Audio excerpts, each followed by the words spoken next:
Olha aí, pessoal, lembra daquela Tiguan que estava com barulho, que eu comentei que tinha trocado o anti-chamas lá e continuou com barulho?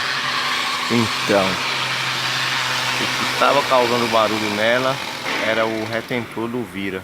Fica ligado aí, se pegar um barulho como esse aí, já sabem, viu? Tem que verificar com calma porque engana. O barulho é idêntico ao barulho de solenoide furada, mas na verdade é o retentor do volante que fica fazendo barulho. Com o tempo a borracha resseca e aí começa a fazer barulho. Eu vou terminar a troca aqui, assim que estiver pronto eu faço outro vídeo para mostrar para vocês aí. Valeu!